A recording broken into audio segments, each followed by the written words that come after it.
Assalamualaikum warahmatullah, guys. Welcome back to Sada Education. Earlier, we were looking at the Consumer Financial Protection policy document issued by Malaysian Central Bank.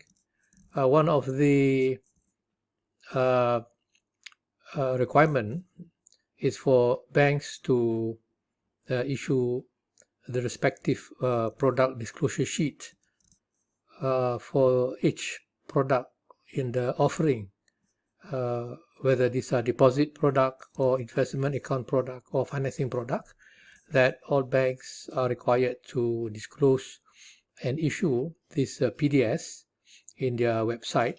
So if we wish to uh, understand what are we getting from the bank, then we should be looking at the PDS, and the PDS cover many products: home financing, personal financing, overdraft, trade finance, high purchase for deposit.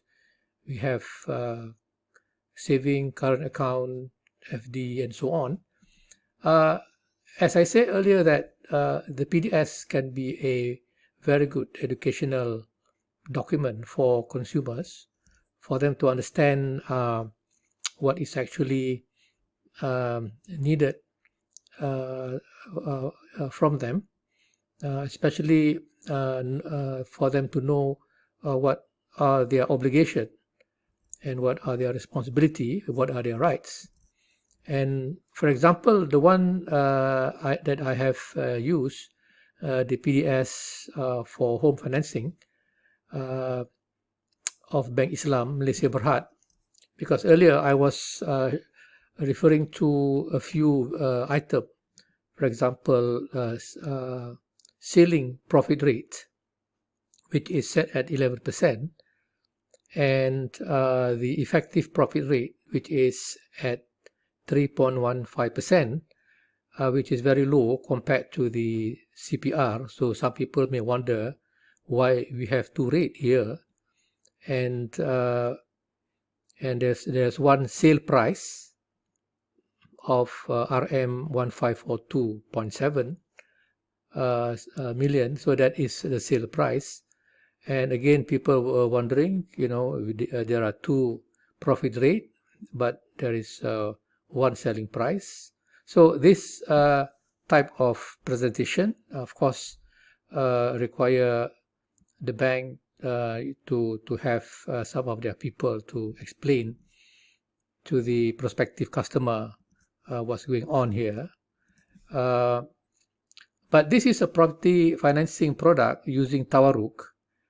So meaning that we are not looking at a case where the bank will buy the property from the supplier and sell the property to the customer on credit terms, because in Tawaruk, the intention or the strategy is to provide liquidity to the customer such that they will be paying the money to the developer, and therefore there isn't any involvement of the bank in the purchase of the property. But later on, as we see that the customer are able to acquire the liquidity from the Tawaruk transaction, so the purchase of the house is by way of payment from the facility accorded to the customer, and therefore the property will be put as a collateral against the Tawaruk facility. So in this case, we will see that the actual profit rate that the customer is paying is 3.15% per annum. And why we have ceiling profit rate? Because the product intends to capture any change in the market rate. So if there is a change in the market rate, or for example, if there is a change in the OPR, then this product will be able to adjust the EPR upwards, and therefore enabling the Islamic Bank to sustain their margin, as there is movement in the level of interest rate. So basically, this product would like to move away from the fixed rate financing into a floating rate financing.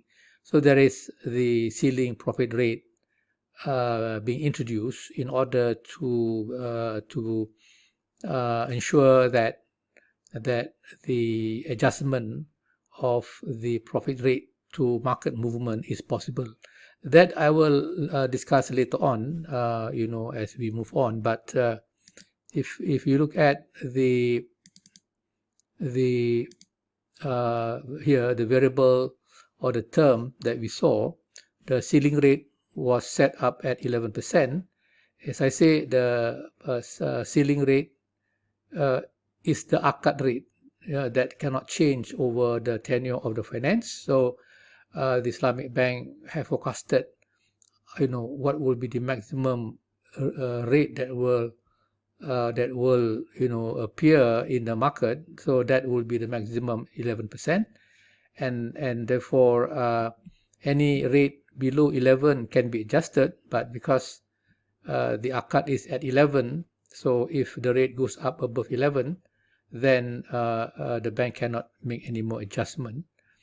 The effective profit rate is actually the rate that we pay the bank that will give us the profit margin, and the profit margin plus the facility will be equal to the sale price. So the sale price, as we see here, is a sale price based on the akad rate. But there is another sale price that represents the total debt based on the effective profit rate. So we will discuss this later in another program.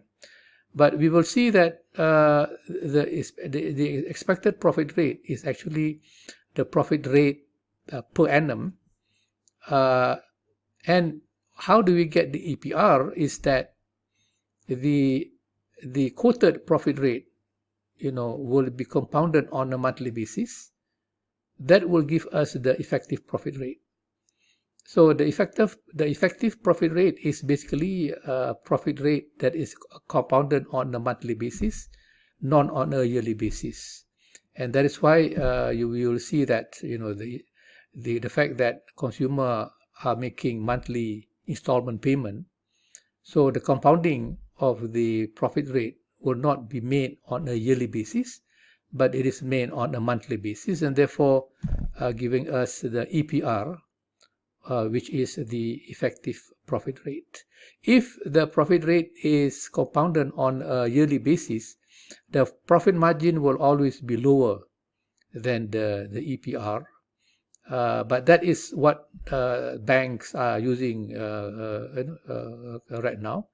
That most banks, Islamic and conventional bank, are using the EPR to calculate their interest and profit margin, and there's nothing much we can do.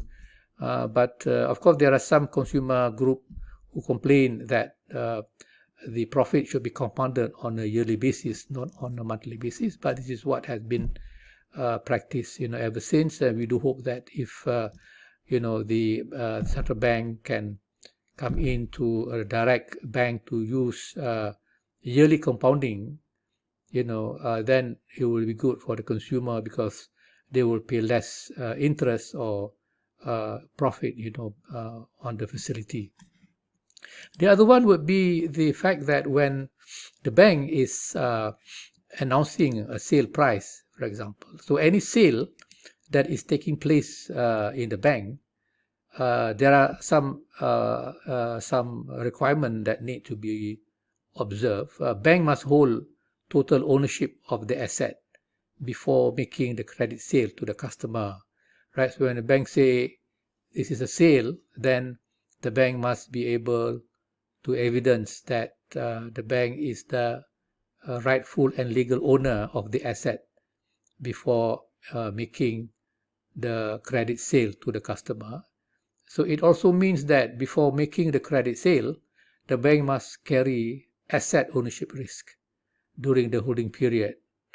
So prior to the disposal of the asset to the customer, then there is ownership risk appearing during the holding period, because that ownership must be in the banking book. The ownership risk can give rise to the fall in asset price when the market is down. So this is the challenge to the bank when they wanted to use sale. Then they should be able to observe the ownership risk arising from the sale, and there can be two directions. Asset price may come down due to economic slowdown or whatever, but at the same time asset price can also go up. But the main concern of bank is that they fear that if there is asset price decline, then that will mean a loss to the bank, and for that matter, it is very risky for the bank to hold the asset on their banking book, as the regulation require the bank to hold adequate capital to carry that ownership risk. So when we are looking at the PDS document, if there is a mentioning of sale price or selling price, then that sale must be able to observe these four condition or criteria to ensure that they are fully compliant to the Sharia principle. Okay, all right. I think that is for today. I hope that I can further discuss and explain the ceiling profit rate versus effective profit rate in another program. Thank you very much for your time. Assalamualaikum warahmatullahi. Don't forget to comment and to share and to subscribe. Thank you.